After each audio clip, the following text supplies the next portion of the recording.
మీ అందరికీ కూడా నా ప్రత్యేకమైన వందనాలు.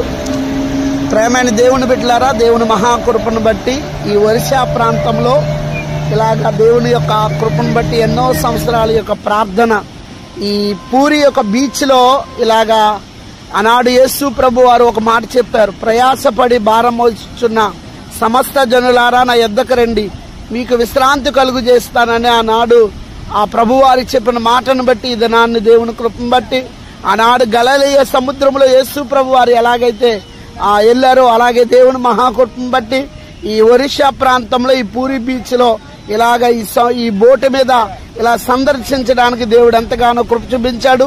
అనేక మందికి ఈ ఒరిస్సా ప్రాంతంలో సువార్త చేయడానికి, అలాగే వారు నేను తెలుగులో చెప్తే దాన్ని తర్జుమా చేయడానికి సహోదరులు మార్కు గారు దాన్ని ఎంతో కృప చూపించాడు. చక్కగా వారికి మన తెలుగు నుండి చక్కగా ఒడియాలో వారికి తర్జుమా చేశారు. అద్భుతమైన ఈ బోటు యొక్క సన్యాసంలో ఈ సందర్శించట్లో దేవుడు ఎంతగానో ఈ ప్రకృతిని దేవుడు ఎంతో చేశాడు. ఈ విషయాలను బట్టి నేను దేవునికి ఎంతో కృతజ్ఞత కలిగి ఉంటున్నాను.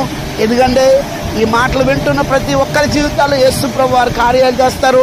ఇక్కడ కూర్చున్న ఈ బ్రదర్స్ అందరూ కూడా ఇక్కడ పక్క భయంకరమైన విగ్రహారాధన నుండి వచ్చిన వారు. యేసు ప్రభు అంటే అసలు ఏమో తెలీదు, కానీ అలాంటి వారికి ప్రభు కోసం చెప్పి వారి కోసం మేము ప్రార్థన చేస్తాం. God bless you. దేవుడు మిమ్మల్ని దీవించును గాక. ఆమేన్.